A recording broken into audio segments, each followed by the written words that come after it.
Good evening and welcome. This is, I'm not sure which one this is, but it is a sharper focus, wider lens. I'm not sure if it's the third or the fourth, but this is, our presentation today is going to be Food and the City. We've got four very distinguished MSU panelists. I'll introduce them one at a time. They'll each give their presentation, and then one will go after the other. We'll have a little bit of time for the panelists to react to the other panelists, and then we'll open it up to the audience. So with that, again, welcome on behalf of the Dean of the Honors College, and we'll start off on the end with Dr. Helen Veit. She's an assistant professor in the Department of History, specializing in the history of the United States in the 19th and 20th centuries. She focuses on the history of food and nutrition. Her first book, Modern Food, Moral Food, Self-Control, Science, and the Rise of Modern American Eating in the Early 20th Century, is coming out this summer. It explores food and nutrition in the progressive era and their relationship to self-discipline, scientific rationalization, and international power. Dr. Veit is also the editor of the American Food and History book series, forthcoming from MSU Press. So with that, will you join me in welcoming Dr. Veit? Hi there. Thank you very much for coming out tonight.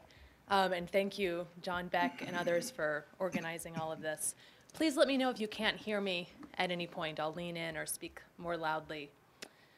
I'm going to give a little bit of historical context. I'm a history professor. And I think it's important to understand a little bit about the history of food precisely because so many people are talking about it, even if they're not thinking of it in that way. Today, popular interest in food has never been higher. The last few decades have seen a renewed interest in the pleasures of cooking food, growing it, eating it, and a broad range of Americans has become invested in knowing where their food comes from, driven by concerns ranging from taste to food safety to environmental degradation. Participation in farmers markets and farm shares has boomed, and demand for organic and local products, even in regular supermarkets, has exploded recently.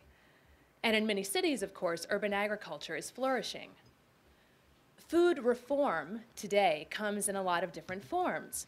But one thing that reformers usually share is an understanding that food was different and better in the past. For example, the food journalist Michael Pollan, who you might know, he's the author of books like The Omnivore's Dilemma, has famously said, don't eat anything that your great-great-grandmother wouldn't recognize as food. In other words, no Cheetos. Modern food reformers also routinely make use of sort of old-fashioned rural aesthetic that implies a great divide between rural food, which is usually shorthand for traditional, natural, pastoral, simple, and urban food, which in the rhetoric becomes shorthand for modern, unnatural, complicated, environmentally taxing. This understanding of urban versus rural food is a pretty romantic one, which is to say that it's a pretty inaccurate one. Even our great-great-grandparents were usually far afield from the food fantasies of today's most ardent locavores. For example, if your great-grandparents were living in the US, their pantries were probably full of things like refined sugar, industrially milled flours, spices like cinnamon, products like tapioca, and they probably sometimes even ate imported fruit like bananas or pineapple. And they included a range of ingredients that had been imported across the globe. When food enthusiasts today eagerly take up things like home canning or home cheese making, home brewing, they're doing things that their great-grandparents themselves would have been delighted to outsource. This is not to say that farming and cooking and eating in the past weren't better in some ways, because they certainly were. But the story of modern food is more complicated than a simple fall from grace. Tonight, I want to offer a very brief snapshot of food roughly 100 years ago. This is a picture of an early canned food. The early 20th century was an important time in the history of American food because it was when rapid urbanization coincided with high rates of immigration and the rise of industrial food, all of which profoundly shaped modern American food. The U.S. officially became more urban than rural, starting in 1920. What that means is that for the first time ever, more Americans were living in urban places. Rural, by this definition, meant just 2,500 people, so it could be what seems to us like a really small town. But that was a very important distinction. It meant that for the first time, fewer Americans than not, more Americans than not, were no longer living on farms. But that doesn't mean that they weren't farming.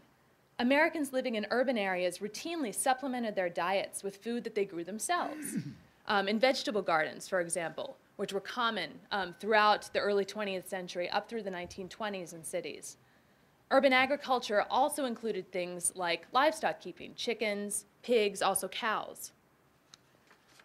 Food distribution networks favored cities from the beginning. Imported foods like bananas and pineapples, which I mentioned earlier, went through urban ports first, and city dwellers had the first and the freshest pick. In fact, many imported foods never made it to rural areas in the first place. Perhaps more surprisingly, cities were the hubs of domestic food networks too. Refrigerated rail cars, in other words, trains, whole cars of which were refrigerated, started becoming in regular use by the 1880s. And this made it possible for the first time to ship produce across the country.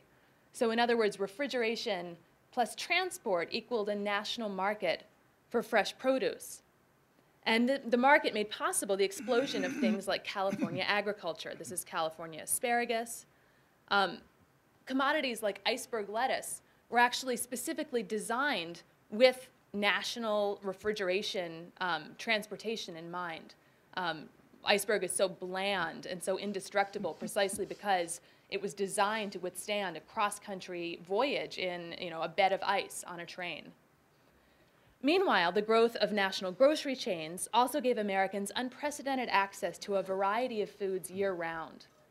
So both the national market for produce and the rise of national grocery chains can obscure the fact that this was not equally available across the nation. So in other words, it seems counterintuitive, but 100 years ago, it was becoming easier to find fresh fruits and vegetables in cities than it was in rural places. Industrially processed food was also more readily available in cities than in rural areas. And today that might seem unimpressive to us because to us, processed food means high fat, highly processed, not good for you.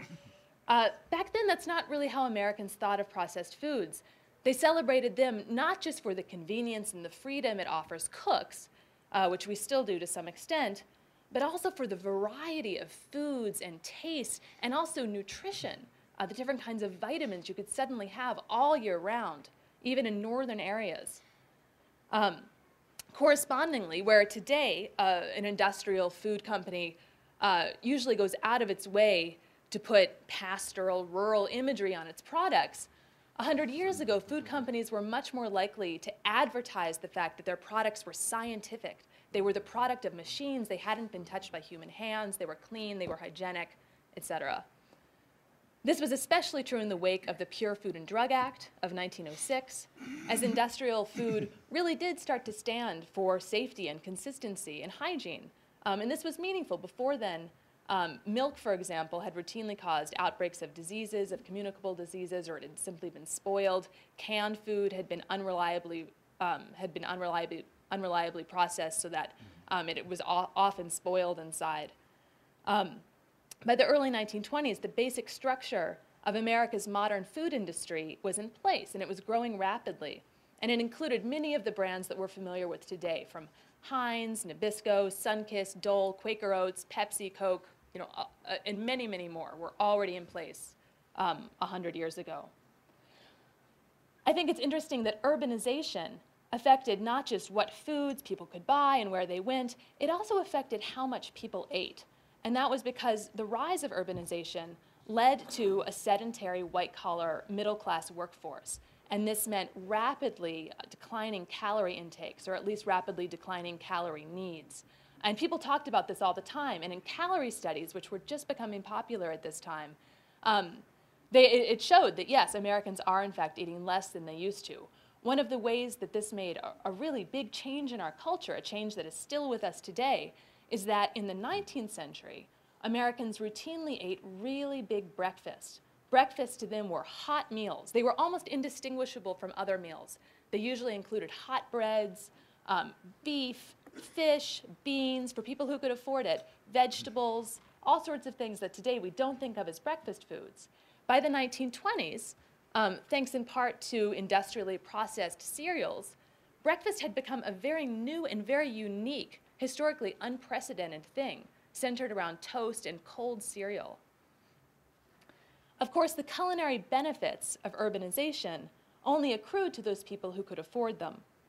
Throughout the 19th and early 20th centuries, the American urban poor had scanty access to milk, fresh fruits and vegetables, meats, and dietary shortfalls were worsened by skyrocketing food prices. Food prices were just escalating like crazy in the early 20th century.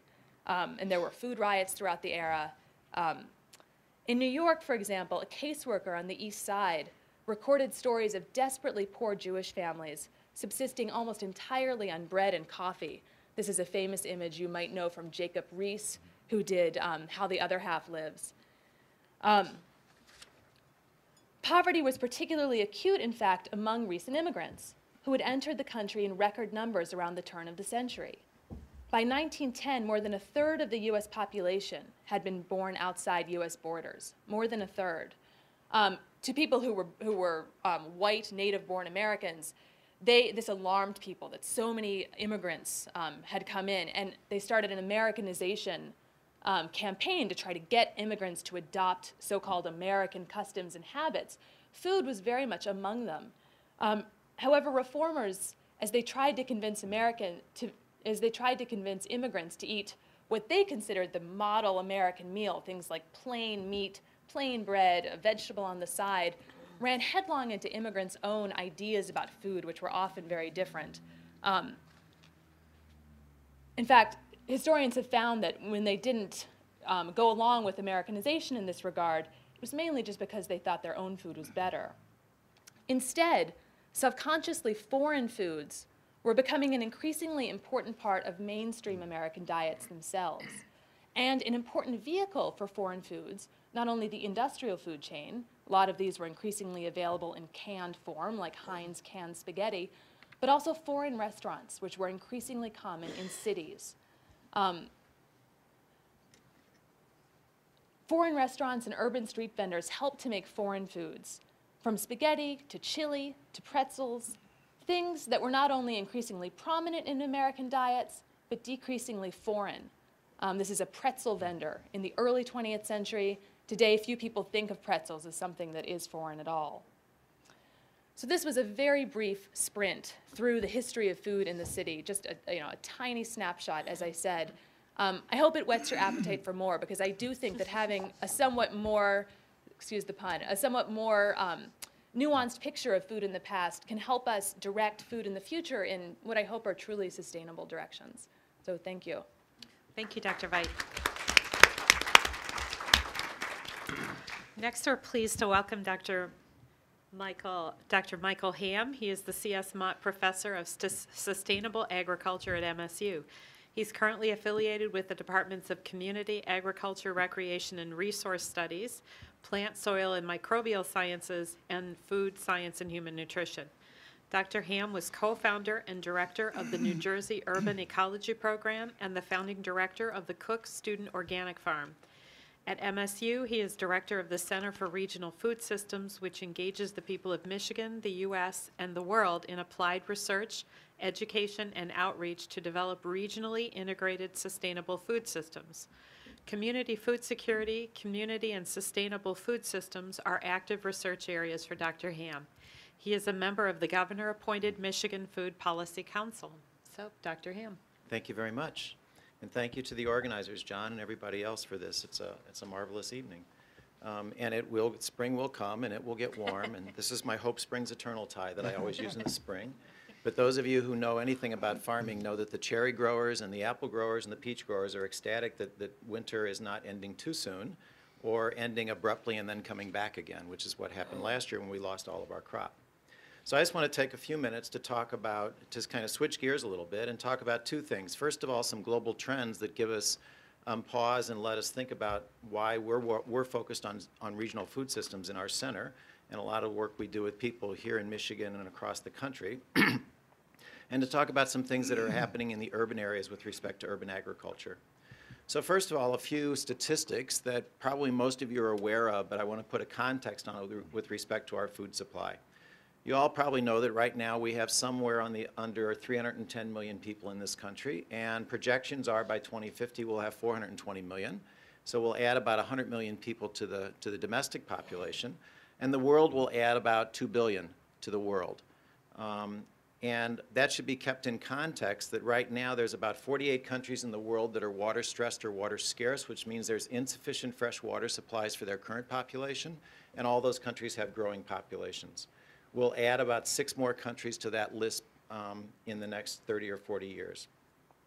Parts of the U.S. today, the Southwest, parts of the Midwest last summer when we had a severe drought here in Michigan and across the Midwest, parts of the West Coast, are also water stressed or water scarce. In other words, there's insufficient water supplies for the population in those parts of the country, and typically that's balanced by shipping water in.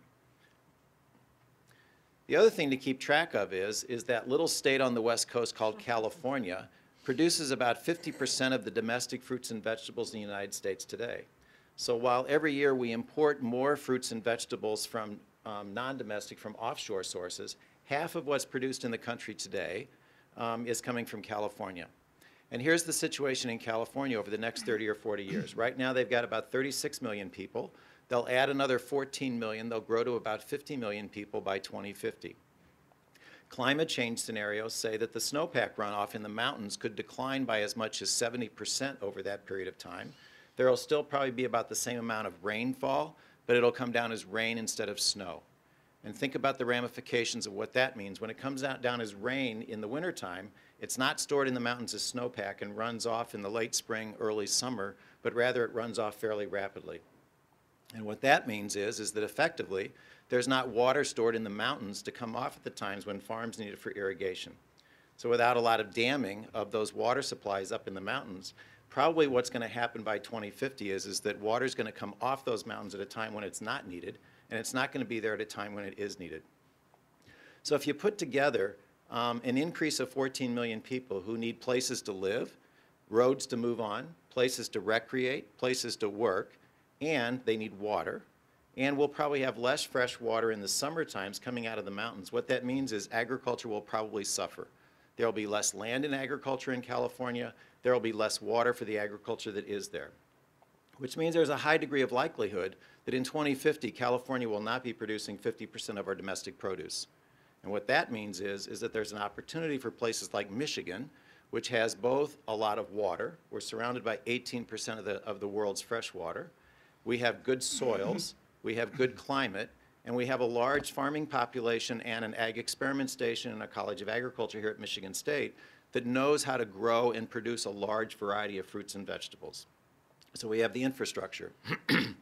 The other part to keep in mind about all this, which ties in with the development in California, is that across the country, about 90% of the land that grows fruits, tree nuts, and berries today is on land that's in the path of development. About 78% of our vegetables and melons, which means that not just in California, but across the country, if we do nothing over the next 30 or 40 years to protect some of our landscape for food production, we in fact may have difficulties producing that food down the road. Okay?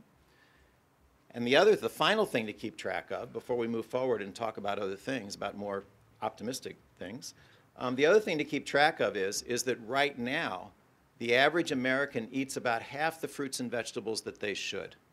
So to put that in perspective, if everybody woke up tomorrow and said, you know, I'm going to do what public health experts think I'm going to eat twice as many fruits and vegetables. Well, the first thing that happens is that all the nutritionists at MSU would faint.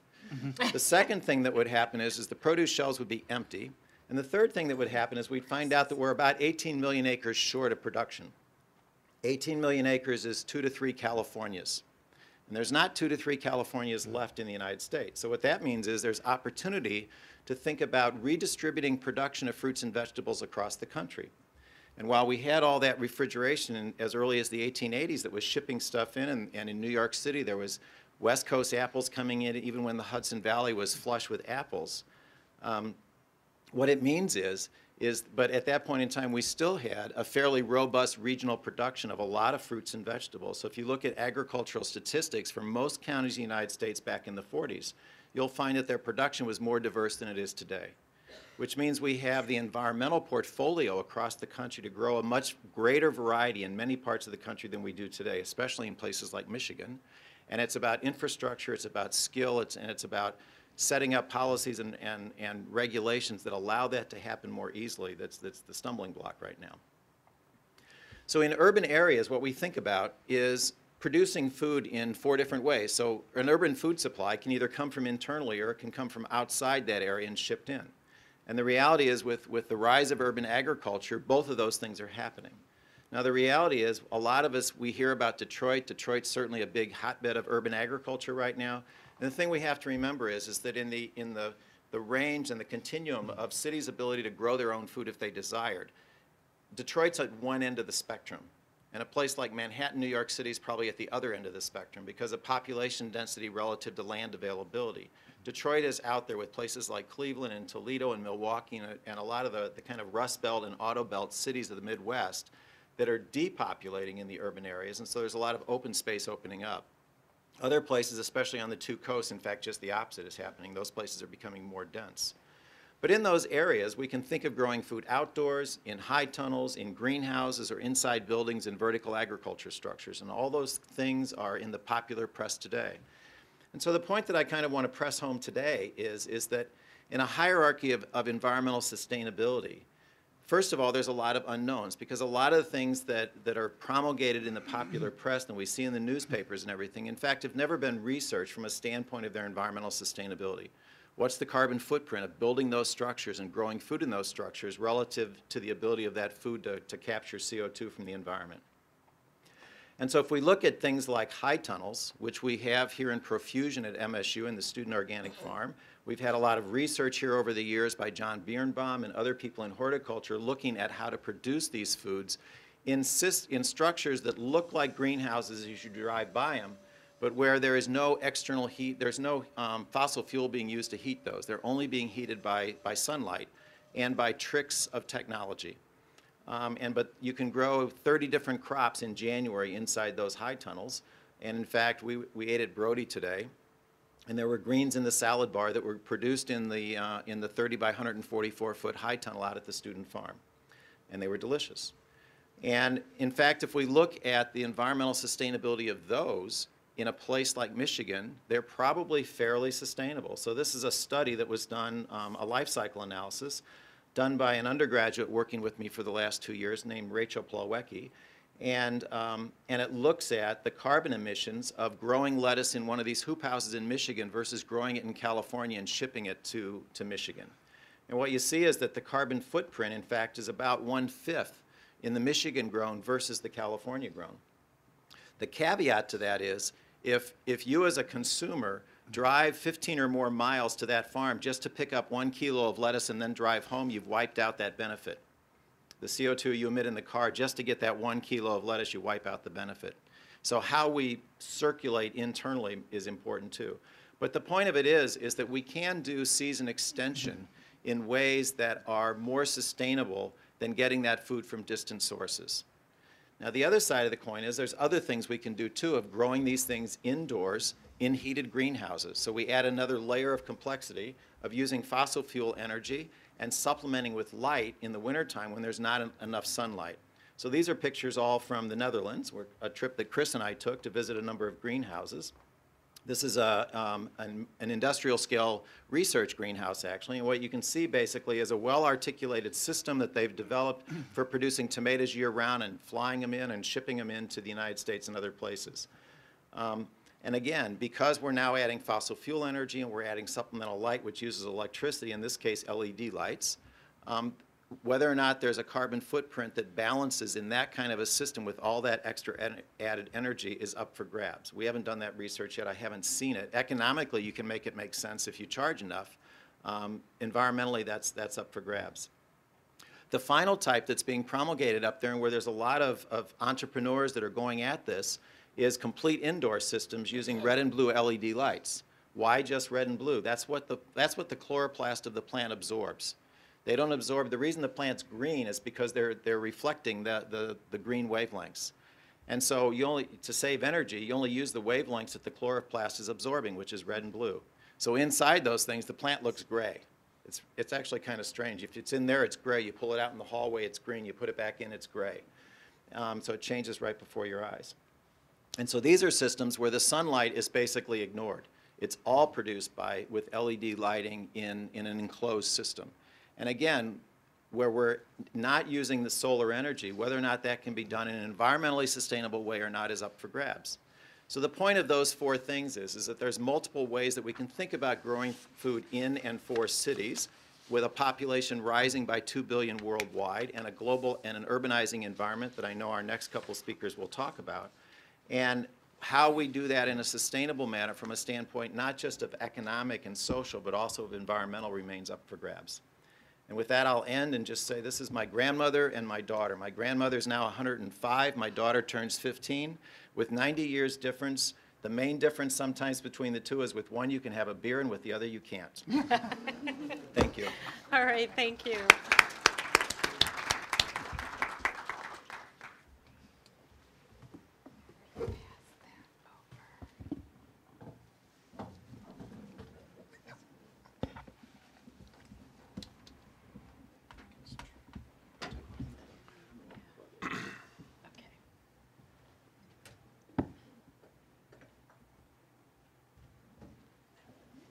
We're rearranging chords here, excuse us. Okay, thank you. Our next speaker is Dr. Christopher Peterson. He is the Homer Nolan Chair of Consumer Responsive Agriculture and Professor of Agricultural, Food, and Resource Economics at MSU. He is the Director of the MSU Product Center for Agriculture and Natural Resources. Dr. Peterson's research and outreach activities span the areas of strategic management, value-added ventures, and differentiated product development, cooperative theory and financial practices, entrepreneurship, business innovation, the emergence of the bioeconomy, vertical coordination strategy, and supply chain management. His work involves programming in Detroit as well as in multiple other metropolitan regions around the world. So welcome, Dr. Peterson. Thank you. Well, a very, very important topic, and one that has become more and more of my career over the last few years. If you go back long ago and far away, I started out on a very small dairy farm in central Pennsylvania, and my dad and mom raised two sons on essentially 25 head of dairy animals. That kind of dairy agriculture doesn't really exist, at least at commercial scale, anymore. And yes, I do remember real sauerkraut being made, and also the realization that you lost a couple of crocks every year because the botulism took it over. And, you know, there are just all sorts of interesting things. Plus, I grew up for 18 years on raw milk, which has become very controversial here in the state of Michigan. And again, it's interesting to think about the food of my youth versus where I am today. A quote by Norman Borlaug, a Nobel laureate, often talked about as the father of the last green revolution here in the world. And the quote goes like this: "To feed the growing world population, we will have to produce in the next 40 years the same amount of food that was produced in the last 10,000. Think about it. That's a relatively daunting task when put that way. And I have no doubt that he was very deliberate in putting it that way. So how we're going to feed the cities of the future, or any of the population in the future, is a very, very important thing. Now, part of why I'm here this evening is because I direct two centers here at Michigan State. The first one is the Product Center, Food Ag Bio, and we like to think of ourselves as the go-to place for venture development assistance and market assessment for all sorts of businesses, both brand new businesses and existing businesses that want to take new products and services to market that are related to food, agriculture, natural resources, and the bioeconomy. We've done everything from gourmet organic pastured poultry for the white tablecloth industry in Chicago at the ultimate niche end of our work to having been heavily involved with the formation of one of the 5 ethanol plants in the state, and we've done everything in between. One of our most important things that we've done in recent years, and over 10 years now, we have seen over 300 ventures successfully launched. But 55 of our clients' products are now going to be on the shelves in a special Made in Michigan section in 102 Meijer stores. And in addition, 25 of our clients' projects will be in 36 Kroger stores here in the state of Michigan. And part of what we had to do was create a local distribution center to be able to get those things to the shelves in the way in which the Meijers and the Krogers of the world need to have that happen. It's an exciting thing to do. It's very exciting to work with small specialty food entrepreneurs, and fully half of our clients have come from the 5 counties of metropolitan Detroit. And so we have worked already with any number of urban residents who want to take family recipes and the heritage, whatever it may be in their background, and produce specialty foods that go to market for niche and other kinds of high-value markets. The other thing I've been working on more recently is the creation of the Global University. And that's an innovation accelerator where we're attempting to create a network of the world's metropolitan regions to develop and share innovations in food, agriculture, and the integrated resource systems of water, land, and energy. And the list of cities is there: Detroit, Hyderabad, a city of 10 million, the Netherlands, an entire country that is in essence a metropolitan region, Nairobi, Johannesburg, Sao Paulo, which is 22 million people, and Singapore, which is a city-state of some 5 million people. You take a look at the diversity of those 7 places and you say, what do they have in common? Well, they all have to get food to their populations. And they all have to care about issues of distribution. They have to care about how much of it can be grown in the city, how much of it from around the city, and how much of it really has to be brought in from the rural countryside. In Singapore, they just recently announced that they want to double the internal food production, which will take it from 3% of their needs to 6% of their needs. So imagine living in a city where you're importing almost everything that you eat and all of your fresh water besides. An interesting place, needless to say. Well, I'm going to share 3 quick stories with you about food in the city.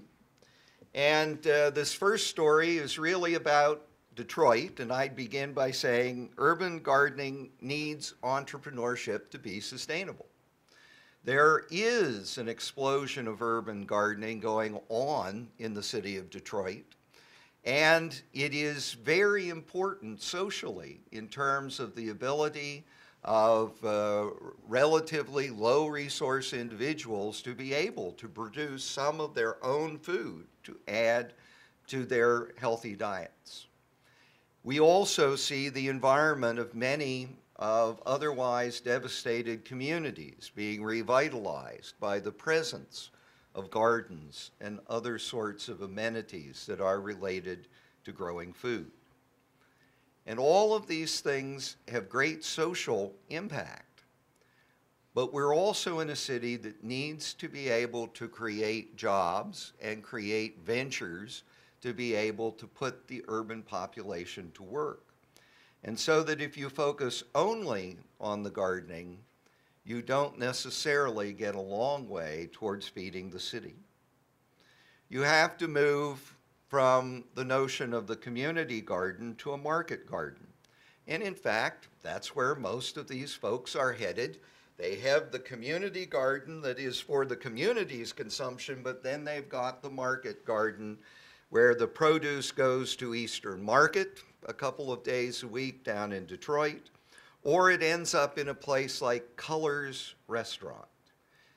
You want to go to a good place in Detroit, go to Colors Restaurant, because they, in fact, buy a lot of local food to bring into the restaurant, and they also train people to run the kitchen, to be waiters and waitresses, and move into the workforce in addition to everything that they do.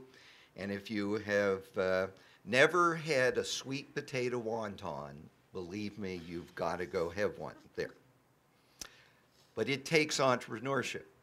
It takes making a profit to make these things sustainable. Now let me shift to Hyderabad, a city that went from 5 million to 10 million in less than a decade. A city in which the vast majority of those 10 million still buy their produce off of hand carts in the street, and you can never imagine the appetizing nature of meat when you see it hanging there in the open air with no sanitation, and it just makes you wonder. Well, we went to a village about 50 kilometers outside of town, and the farmers there were on the cutting edge. They had stopped growing rice and wheat and other staple crops, and they were converting all of their production to fruits and vegetables for the city. And the government had even been so far-sighted as to help build them a cooling and packing shed so that, in fact, they could bring the produce out of the fields, cool it down, prepare it to ship into these dramatically large needs for produce in the city. But along the way, no one seems to have thought about how all of this fresh, chilled, packed produce would make it across 50 kilometers of nearly impassable roads. That's the fundamental struggle in some of these places. And let's go to the Netherlands for my third and final story, and let me pick up where Mike stopped. Photosynthesis, as he says, only needs 3 wavelengths of light, and now that we have LED technology, we can in fact deliver 3 and only 3 wavelengths of light, and we can grow plants in a nutrient medium without soil. We can use 1/10 the water that's necessary in the natural environment to grow those crops. Those crops grow without blemish and disease. They can be grown quicker. And as a matter of fact, in some of the work being done by these companies, there's the discovery that the optimal ratio of light to dark for a plant is 4 hours of light to 1 hour of darkness, which means they can achieve 5 days of growth in one 24-hour period. So yes, there are challenges to know if all in, all out, this makes sense. But there's also many extraordinary things that suggest this is something that has to be looked at.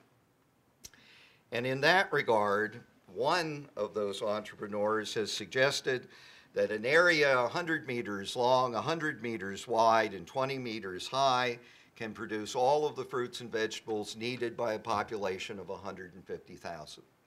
Imagine the Myers store of the future with that as their cellar, and you will have reduced the food miles to feet. and you will have absolutely fresh produce. Now, I don't believe any of these things alone will do it.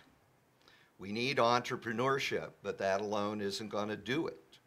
We need innovation in the supply chains. We need science and technology, but none of these things are going to do it alone. Thank you, Dr. Peterson. Our final speaker then is Dr. David Tschirley. He's a professor International Development in the Department of Agricultural, Food, and Resource Economics at MSU, and he's a member of the MSU's Food Security Group. Dr. Tschirley works extensively on two broad sets of issues. His research on high-value food crops in Africa has focused on cotton and fresh produce, and an emerging focus of his is on the environmental and human health implications of intensified fresh produce production for rapidly growing African cities. His second main area of work focuses on the interface of food crises and food markets. So with that, Dr. Tschirley. Thank you very much. Thank you, everybody, for coming. This is a great showing on a cool, slowly becoming spring evening. Really great presentations and a nice progression in the presentations from for me, really interesting focus on U.S. food systems and the history of those food systems and how they've evolved towards progressively a little bit more international content, especially with Chris and his work in Hyderabad and the work they're doing in Nairobi. I'm going to focus entirely on developing countries, and I want to do two things here. Mostly what I want to do is give you kind of an overview of the dynamics that are going on in developing Africa and developing Asia now in terms of urbanization and transformation of food systems. And in doing that, I want to give a little bit of a pitch for a major new center on campus, which is the Global Center for Food System Innovation. Just got launched 2 weeks ago on campus, and we're dealing with, this is one of the major themes that we're dealing with, urbanization and food system transformation. And we're looking not just for graduate students, but also undergraduate students with interest in this to get involved. So in my last slide, I'll just talk very briefly about that and give you a couple email addresses that you could get in touch with us if you'd like. So I want to talk first of all about 5 transformations, kind of the sub-transformations that are involved in any transformation of an overall food system. And then the focus that we're going to have in what we're calling Megatrend 2 in this center, the Global Center, Megatrend 2 on urbanization and food system transformation. And then focus in on the post-farm portion of this and give you a sense of what's going on, stress the commonalities, but also stress the great differences that we see across countries, within a continent, and across continents, and the need to understand the diversity and the heterogeneity that we see within some common trends. Okay. So the 5 food system transformations, first of all, are urbanization. Every country in the world over the last 100 years has become dramatically more urbanized, okay? Some of them more slowly than others, but every single country in the world is urbanizing, some of them very rapidly. As this happens, there's a diet transformation that I'll talk very briefly about. And then there's, changes that need to happen in response to this urbanization, in response to this diet transformation, in the post-farm portion of the food system, which grows extremely rapidly as these transformations take place. In the pre-farm portion of the food system, in other words, how do farmers get their inputs? What types of inputs do they get? What do they produce? What kind of services do they provide themselves on the farm? And what kind of services do they buy from outside? So the pre-farm portion of it, and then the farm technology, the farm level changes. So in the work in the center, we're going to be focusing, at least in the group that I lead, we're going to be focusing primarily on those first 3, okay? So what are the dynamics going on? This figure has data, although those first 2 boxes, the percentage growth rates there are for sub-Saharan Africa. We've got 2 things going on. First is rapid urbanization. Cities on average in sub-Saharan Africa are growing about 3% a year compared to 1% rural growth. So this is explosive growth in cities, 3% a year. In the meantime, Africa, which for many years after independence was not growing at all, is seeing 5% per capita growth in incomes since 2000. Okay, extremely rapid growth. It's not just Asia that's growing rapidly now. Africa is also growing rapidly and looks to be able to continue to do that. So you take urbanization, rapid growth of cities, you take growth of income, which, by the way, is primarily focused in those cities, and you get transformations in dietary patterns. So first of all, consumers are demanding different types of food. They have transformed patterns of demand. There's going to be a lot more demand for perishable items. Meat consumption is going to go up very rapidly. Dairy consumption is going to go up rapidly. Fresh produce production or consumption, we think, will also go up quite rapidly. So more perishable foods, which put a lot of demands on food systems, which the U.S. system is able to deal with. A lot of these developing country systems are much less able to deal with. There's going to be much more demand for processed foods, okay? This includes simple things like maize meal and wheat flour, but it also includes, you know, the famous Cheetos and the Doritos and so forth, with everything that that implies. I'll speak briefly to that. And consumers, as they become more urbanized, as they value their time more, as they become more educated, as they get higher incomes, are going to be demanding better quality, better packaging, more storage, including cold storage, and much more food safety. Consumers at this point in the poorest countries of Africa and Asia don't spend a lot of time thinking about food safety. Here in the US and in Europe, we spend a lot of time thinking about food safety, but it's going to emerge as a concern over time there as well. So all these transformations just have major implications for vastly increased needs for private investment, which has been woefully inadequate so far in these systems, but also for a lot of public investment, which has also been woefully inadequate, okay? So public and private investment policy, and for the way in which public and private sectors work together, they need to do it in a much more interactive and collaborative partnership model. And the last bullet there about how to avoid the nutrition transition, the reference I made to the Cheetos and Doritos, we're doing, one of the things we're doing is a study for the World Food Program of the impacts of their purchasing locally food for distribution as food aid, okay? And some of the things that they purchase are called high-energy protein supplements. So it's maize mixed with soybeans with added nutrients and so forth that provide a lot of nutrients for you know, people affected by drought and so forth that need high energy and need these micronutrients. But they don't only produce that for World Food Program. When they're not producing that for World Food Program, what are they producing? They're producing puffed corn that's full of oil and full of salt. So they're basically producing kind of fat and salt bombs, and that's in the future where they're going to be making, frankly, most of their money, contributing to this nutrition transition where the problem goes from too few calories, underweight, starvation, to too many calories, too little nutrition, obesity, diabetes, heart disease, and that type of thing, which we see already starting in urban Asia. We see it starting in urban Africa as well, okay? There are also going to be vastly increased levels of market demand. When you have cities growing at 3% a year, when you have rural areas growing at only 1%, you're going to have many fewer, well, relatively many fewer rural households needing to feed many more urban households. So over the next 30 years, more or less, in developing Asia and Africa, the ratio of rural population to urban population is going to fall by half. There's going to be half as many rural people for every urban person 30 years from now in rural, in developing Asia and Africa, with obvious implications for the level of productivity that has to be achieved by those rural people, okay? And demand is going to increase about double every 12 to 14 years. When an anecdote that I have is the wholesale market in Nairobi, where Chris is starting some work. The only wholesale market in Nairobi was constructed in 1967, Wakulima Market. It has never been expanded. In the meantime, the city has increased by about 5. Incomes have gone up. Volumes going into the city have exploded. So you've had this mass congestion in that market and other markets that have just sprung up informally and chaotically. And unfortunately, that's the norm in many, many countries.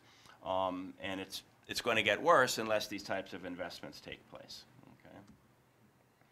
So this urbanization and the income, the increased per capita income growth and driving these transformations leads to the need for transformations in these post-farm distribution channels, pre-farm distribution channels, and at the farm level.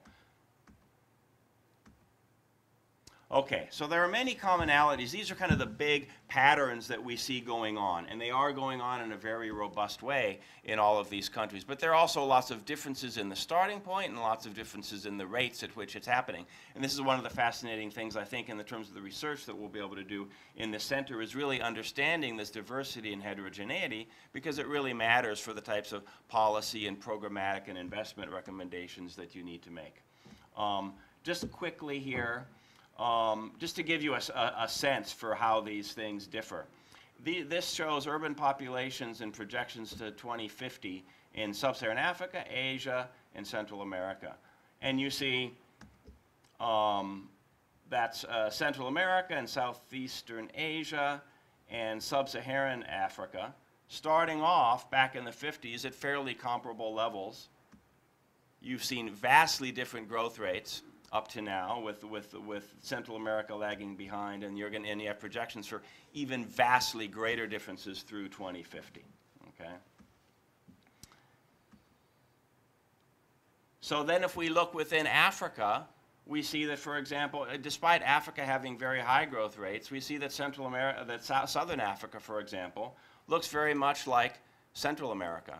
Okay? So you've got areas of Africa that have just exploding urban populations, and you have areas of Africa that have much more slowly growing populations. All of this matters to what's going on.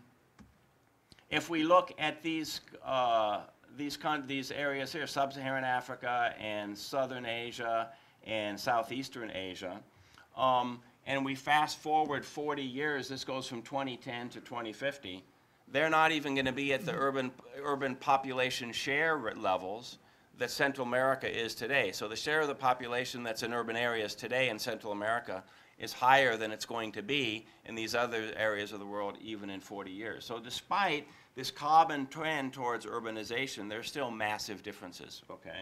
So these places do not look and aren't going to look like Central America for some time. Let's look at income. I referred to that earlier. And the changes in Africa. Among the top 20 most rapidly growing countries in developing Africa and Asia right now, 7 are in sub-Saharan Africa, which wouldn't have been the case some time ago. But at the same time, the 14 poorest countries in the world are also in sub-Saharan Africa. So you have very rapid growing countries, but from very low levels as well. Okay? And just to give you an example of the gap, for incomes in Africa, to meet the level of the poorest countries in Latin America today, okay, they'll have to grow at 6% a year for 30 years. Very high income growth for 30 years just to get to the level of the poorest countries in Latin America today.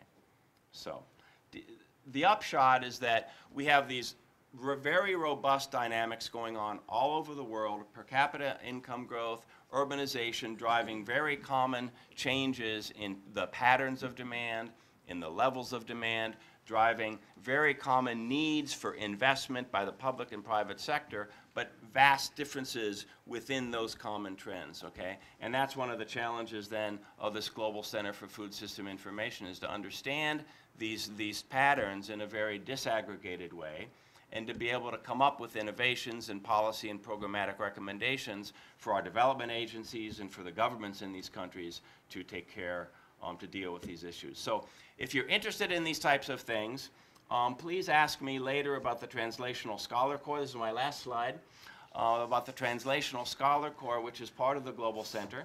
And you could either contact me at that email, or Tom Smith, or Professor John Dirks in Education. Thank you. Thank you very much. I'm in engineering faculty here, and each time I go to these, I think, oh, I could study this. I am fascinated by all this. So before we open it up to your questions, I'd like to throw this to the panel and ask any one of you if you heard something that you'd like to go back to one of the panelists about. They're looking at each other. I think most of them, they're good friends. So come on, you want to, is there anything? I should have written them down. I know I had some questions as people were speaking.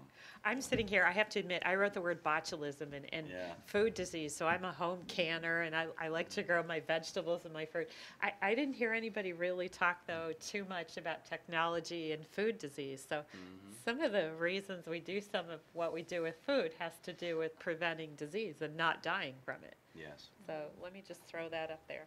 The Okay. food safety aspect of Food it? Or- safety, yeah. Go ahead, David. Well, I would just say, yeah, it's a major issue, and you know, one of the problems in developing Africa, certainly, and I think developing Asia, although I'm more familiar with Africa, is aflatoxin, which you get in peanuts and you get in maize when it's not dried sufficiently and then stored, and becomes very hot, and the fungus grows, and you get this aflatoxin that the fungus gives off. And you have periodic outbreaks of it, where 30, 40 people in Kenya die from acute poisoning. But what you have more is low-grade, low-level consumption of aflatoxin, which can have major implications which are largely invisible. And so yeah, simple things like better drying technology, better aeration and storage, and that type of thing, very simple types of technologies can help deal with that. One of the challenges is that, whether we like it or not, the poorest consumers in Africa and Asia aren't willing to pay a lot for food safety, right? They have extremely low incomes. We are willing to pay a lot more for food safety. And so that creates quite a challenge, ethical challenge, but practical challenge also for policymakers. Okay. Anybody else? I'll just say, historically, food safety was a major, or a lack of food safety was a major cause of death in the U.S. too. In the 19th century, 1 out of 4 or 5 children died before they were 5. A horrifically high number. The leading cause of death was epidemic disease, but also very high up there was exposure to spoiled food. And so that's one reason Americans did embrace industrial food so passionately. Well, and we're also going through a major tightening of food safety standards with the Food Safety Modernization Act, which is a federal law that's going to affect everyone who does any kind of food preparation or processing. And again, I'm not suggesting that that's an inappropriate thing. But what tends to happen is that these kinds of regulations are disproportionately costly to smaller entrepreneurs because they don't have the volume of output to absorb a lot of the costs, which are essentially fixed, in being able to meet these standards. And I think there are ultimately ways to work through these sorts of issues. But it is a challenge for businesses to be able to respond to an ever-increasing burden of regulation. Okay, thank you.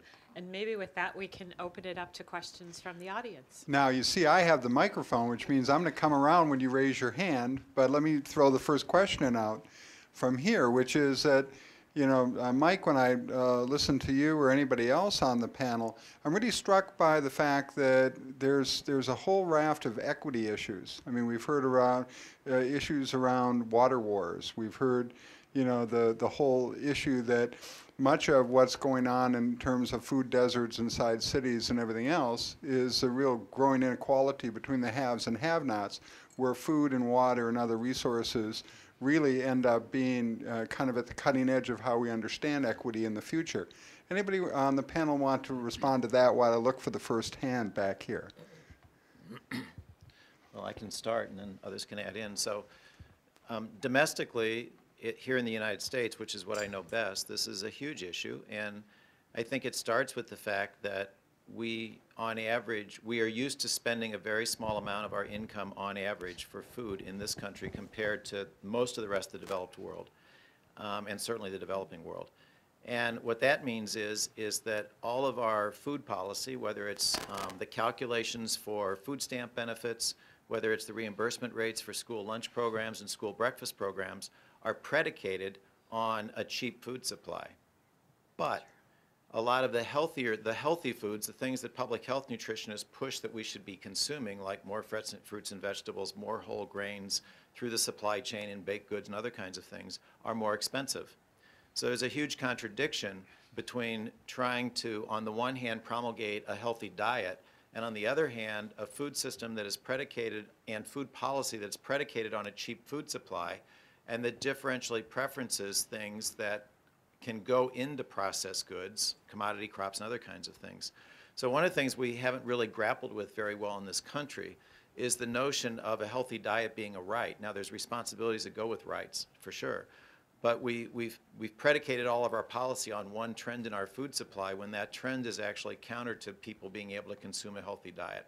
So on the one hand, we need to confront that. On the other hand, even in many areas where people have resources to get a healthier diet, it's very difficult to do because there's no grocery stores in their area. There's no the only places they have to go buy food is liquor stores and Quality Dairy and 7-Eleven type places, which occasionally are good. On the other hand, it's hard to buy a range of fruits and vegetables. It's hard to buy whole grain products. It's hard to buy lean cuts of meats, et cetera, in those types of stores. So we've got a lot of issues in this country to confront for all residents of the United States being able to consume a healthy diet if they so choose. Thank you. I think there's a question in the audience. This is for Dr. Hamm and maybe others. Dr. Hamm, when you were speaking of producing food in enclosed buildings, enclosed capsules in urban areas, and where they would be free from disease and exposure to pests and so on, an image came to me of the bubble boys, who were raised in such in enclosed areas where they became, their immune systems became compromised. They weren't exposed to outside diseases and so on, and had to remain there. Are there any downsides to, any dangers to that kind of production? Well, you want to start with, you were the one that said no disease. Yeah, I was actually the one who said that. But yeah, obviously, and Mike and I are very attuned to this. There is a lot of basic science that remains to be done about these enclosed systems. Again, there is the beginning of experimentation with introducing pathogens, for example, into these closed systems. And some of the work that has been done, and I want to make it very clear, it's very limited, is that most of the pathogens we know today die in an environment in which there are only 3 wavelengths of light. Now, one can only imagine that there will be a pathogen that figures a way to morph itself into that world. And so, again, I think part of my own journey about all of this is that it is going to take constant innovation at all different scales of operation, using all sorts of different approaches, so that we truly have a diverse portfolio of ways in which we produce food and deliver it to the population. I think as humans, we would all like to find that silver bullet, that if we could only just do it this way, everyone would be fed. I guess I'm old enough and seen enough to say it's not ever going to be like that.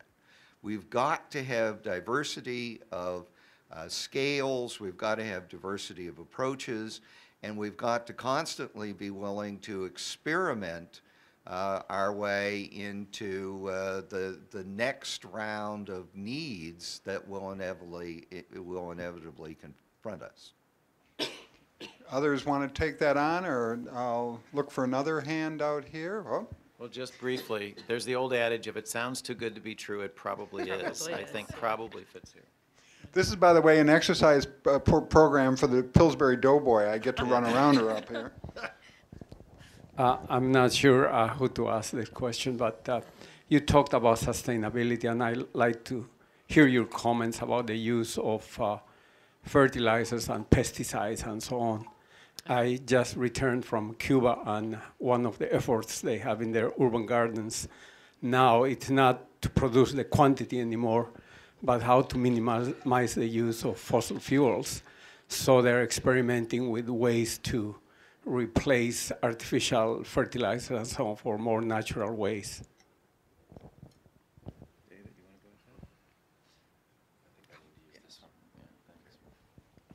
Yeah, so I know that Mike can comment on this as well, but one of my interests is in the kind of the rapidly growing use of plant protection chemicals in horticultural production to feed African cities.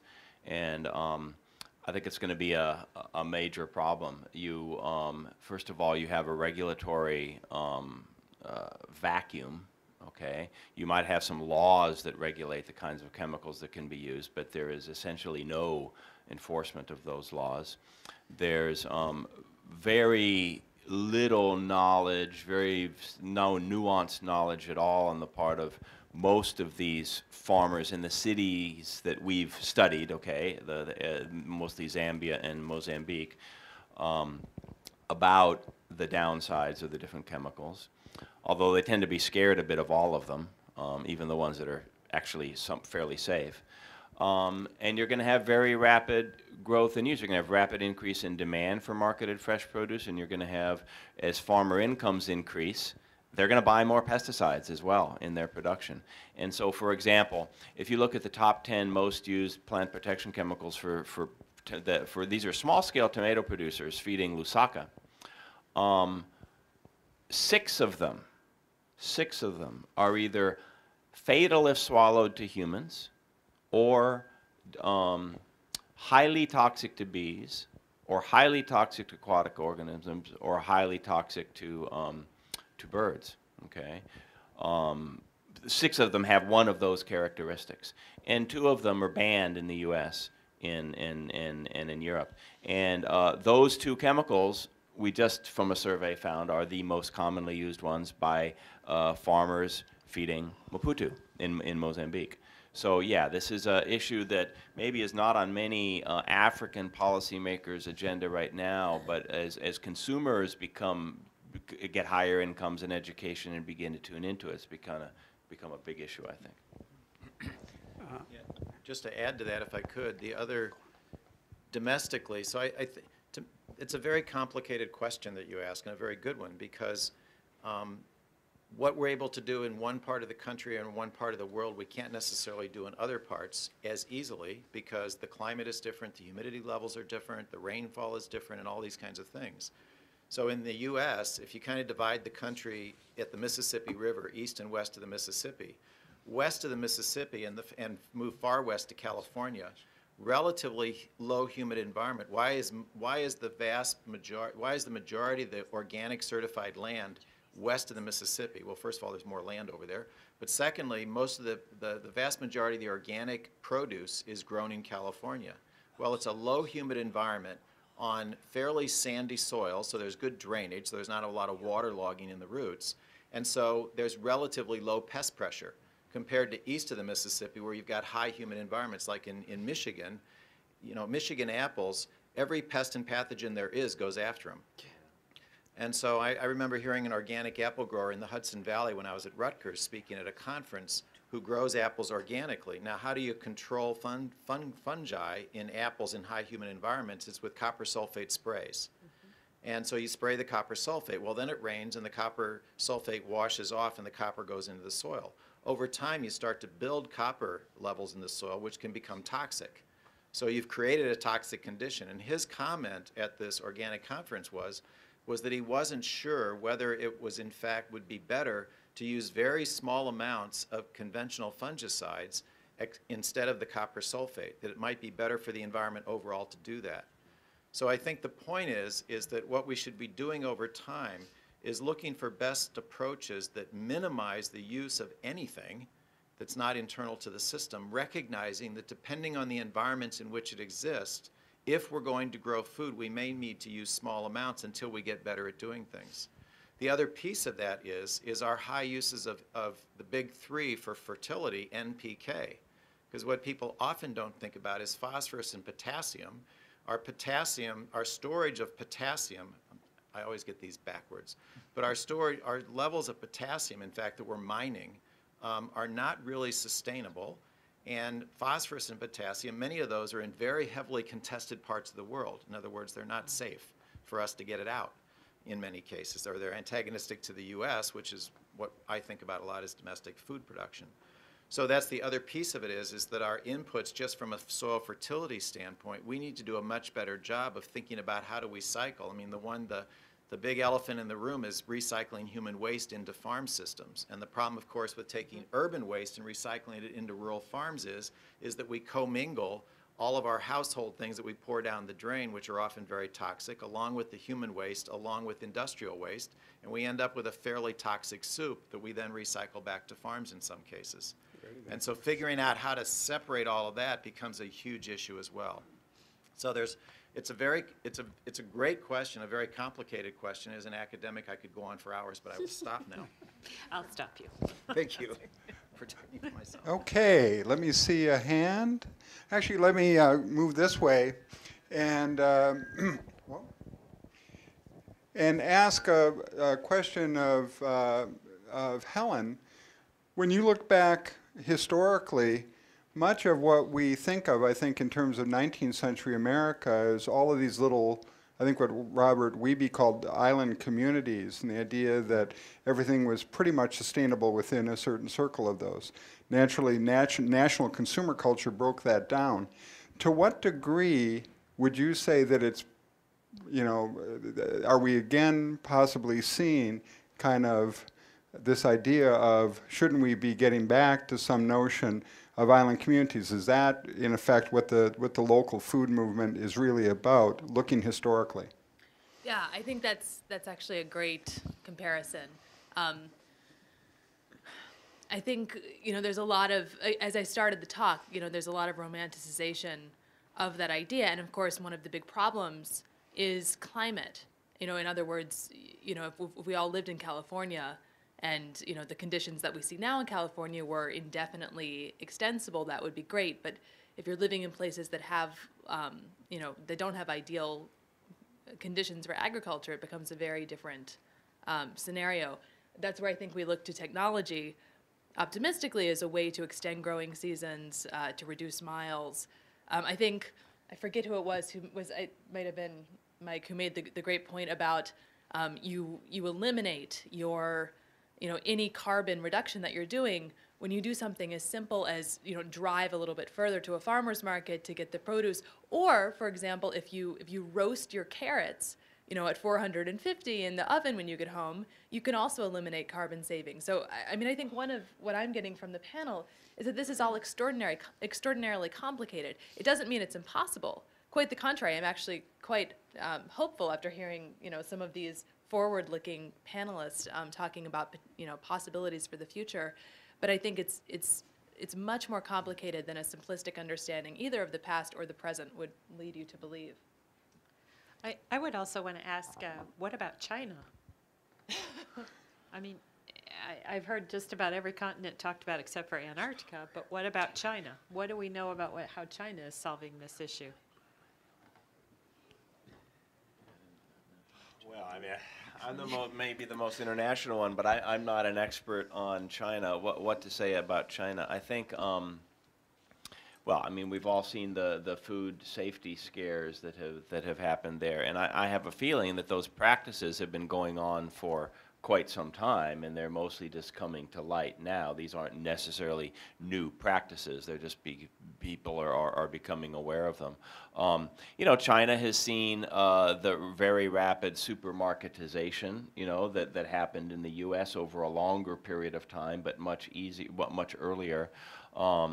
So, you know, I think that the people that are able, this gets into the equity issue, the people that are able to go to supermarkets and shop in supermarkets are in general, probably not all across the board, but getting better quality and better food safety assurances than those that don't have the incomes or the transportation or whatever to get into that more modern part of the food chain. But I'm not an expert on China. We all know it's changing extremely rapidly. Whether systems in Africa and developing Asia, and by that I mean the Burmas, the Vietnams, the Cambodias, are going to look much like China even in the next 20 or 30 years. I'm doubtful of, but some of those elements of change will be there. So. Okay, other question? Well, I'm coming around. I have a really loud voice. Okay. You all sound like you're very smart and very wise in these ways. Is there anybody in power or with money who is listening to you? Besides academia, is there anybody who has, you know what I mean, power and money? Is there anybody who's like shaking their head, yes, I hear you? I think things are changing slowly, and I'm speaking as a sort of layperson in this regard, as I don't study the present formally, but I'm very interested in it. In 2008, Michael Pollan, who I mentioned in my talk, wrote a great piece, I think it was in the New York Times Magazine, called, Letter to the Farmer-in-Chief. It was addressed to the next president. It was right before the election. And it was basically a plea for sanity, which I think we're hearing here as well. I think some things are changing slowly. For example, the organic garden on the White House lawn, symbolically, that's quite important. I don't think we would have I don't think we could have imagined that 20 years ago. I do see some things moving in hopeful directions. I'm not entirely hopeful, however. Boy, that's a really tough question. In terms of how we have, the number of us who have been working at constructing the global university for Metro Ag, Metro Food, I think one of the lessons we learn is that it is about sponsoring hundreds, maybe even thousands of local experiments. It's about having people come together and really put their minds to the task of where can the innovation come from, so that people, planet, and profit really don't have to be trade-offs, that it isn't a zero-sum game. But that takes real innovation. That takes really rethinking the system. And I'm not sure that governments, broadly speaking, can do that. I'm also not sure multinational corporations are much into doing that, although there's being more done by some of the largest food firms in the globe than what I think they're often given credit for. Having known very personally the head of agriculture for Nestle, he really brought the idea of sustainable agriculture to Nestle, and they created a sustainable agriculture initiative platform that involves producer and science and industry work groups all over the world that are looking at how do we change big commercial systems, but also how do we take on systems of the near subsistence farmer in many places in the world. Because we've got to attack it in all of those ways. I think the least effective way to go about this is to vilify this or that part of the food supply chain and say they're in effect evil and they're doing all sorts of evil things to all of us. I don't think anyone really intends to behave in an evil way. And as a matter of fact, I have this saying on my wall, and I look at it countless times a day: never attribute to malice what can be adequately explained by stupidity. And I think we think there's much more evil intentionality in all of this than what there really is. But it is a matter of being able to have a kind of open dialogue with each other in government, in business, in the universities, in the advocacy community. And to me, that has to be the way forward. And it has to be done project by project, place by place. Because, again, I don't see any silver bullets out there that if I found the richest person in the world and said, please do this, there isn't that kind of answer. So I'd like to also respond and just give you two quick stories and examples. The answer is a cautious yes. And the question is it nibbling around the edges or is it going to make fundamental change? That remains to be seen. But one of the people in our center, Laura Gadaris, has been working in Washington through a grant we have from the Kellogg Foundation, and she's put together a network of 6 or 7 nonprofit organizations that represent elected officials at various layers. So the National Association of Counties, the National Association of Regional Councils, the U.S. Council of Mayors, and an organization called the International City County Managers Association. And so we have periodic gatherings with these groups, and one of the things we found is that the staff in these entities in D.C. are all very passionately interested in this and are looking at ways to get things out to their constituencies. Laura recently with ICMA did a survey of 10,000 municipalities to look at their interest in using food system as a vehicle for development in their communities. And there's a surprising amount of interest there and engagement at this point. So that's a national example. The local example I'd give is state. Rich Pirog in our center, the Senior Associate Director in our center, has an MOU for the center with our Department of Agriculture. And they co-lead a statewide network to create food hubs, which are basically entities that are developing to help aggregate small and medium scale farm product into enough volume to get it out to some of the retail sector and other kinds of things. And in the last year, there was $1 million of new state money that went into grants to 5 entities around the state that are creating food hubs in state grants. And there's probably going to be another $1 million this year. So there are, $1 million relative to budgets of billions is not that much money, but the point is that it's $1 million more than there was 2 years ago, 5 years ago, 10 years ago. And so there is an interest, I think, in a growing understanding by a lot of our political leaders, I won't say all, but I'll say a number of our political leaders, that it is, as Chris said, it's not an either or, it's not a zero-sum game, but in the words of Keith Craig, who used to be the director of Department of Ag until he recently moved over to be the director of DNR, said that our department needs to do both what we've always done with traditional commodity groups and commodity organizations and export agriculture, and build the opportunities for these regional and local food system activities by our farmers.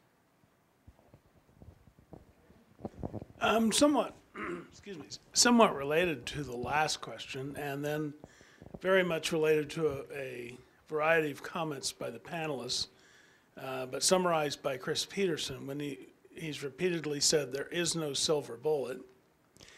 A colleague of ours who's now retired and gone, Glenn Johnson, used to talk about economic development depends on 4 factors that are complementary: changes in technology, changes in institutions, changes in human capital, and changes in biophysical capital. And that if any one of those is missing, the impact of the other 3 on economic development or economic growth, whatever you want to define it as, will be less because of the absence of that. The discussion of the U.S. history was extremely interesting because we've entirely distorted in our minds the U.S. experience.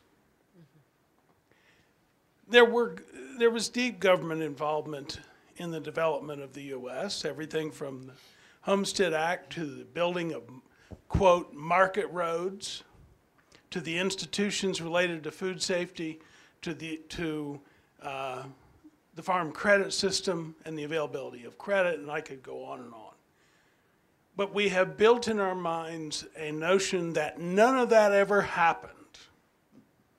The entire dispute during the election over "you didn't build that" is in fact that argument. None of that ever happened. I did it on my own.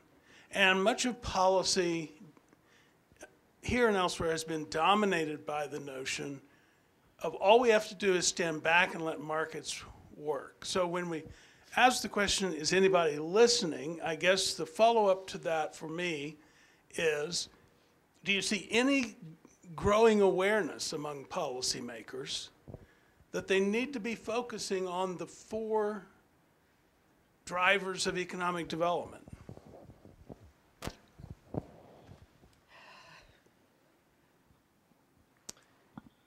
Well, yeah, responding a bit to that and a bit to the earlier question too, a lot of times I tell students that, your career is going to involve, to a large extent, finding new and different and interesting and innovative ways of saying the same thing. There's a few basic ideas you need to get across to policymakers, especially in this case, and you just got to keep finding ways to say it. And the thing is, you don't need them to listen to you every single time. You need them to listen to you once, to have the dime drop once and get a few ideas, and you can contribute to the many different changes and many different minds that are going on that are resulting in some of the things that Mike was talking about. In Africa, I guess I'll just talk about the institutional capital and human capital. It's so true, the lack of institutional capacity in Africa means that all of the natural resources that you have there have been so terribly underexploited or exploited by foreigners and not to the benefit of the local population. So the institutional weaknesses there has been tremendous, and lack of human capacity.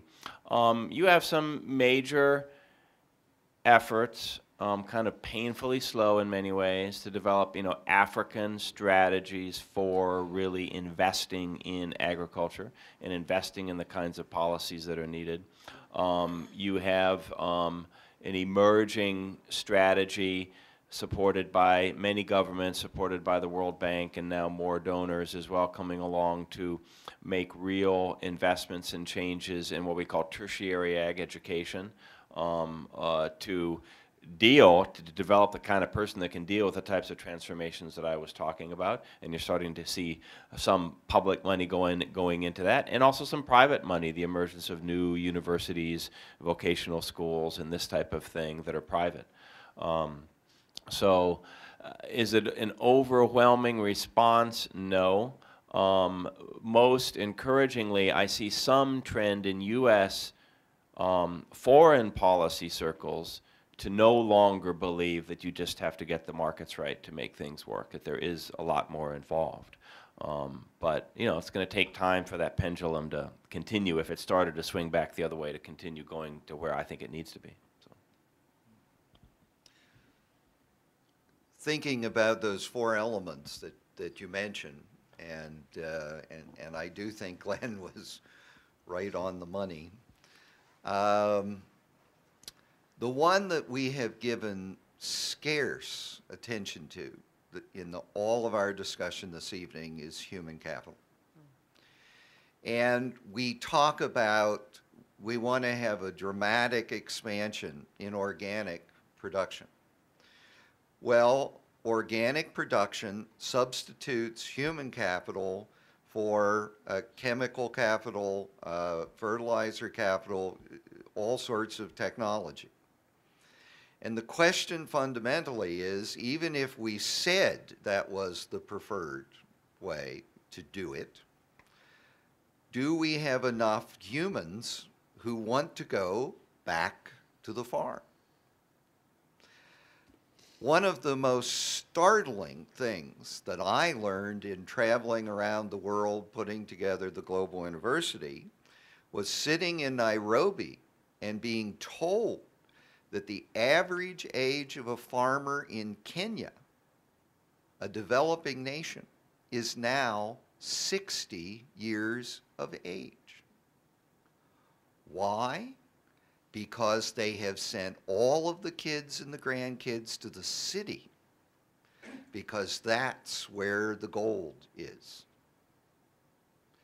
And the human capital crisis in food production doesn't seem to get any play, or not nearly enough play.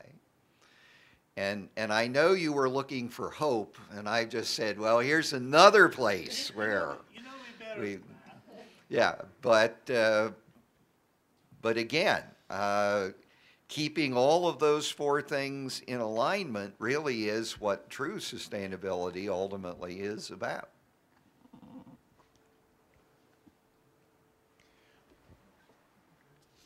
Okay, with that, again, please, thank you for coming, and join me with one more round of applause for our panelists.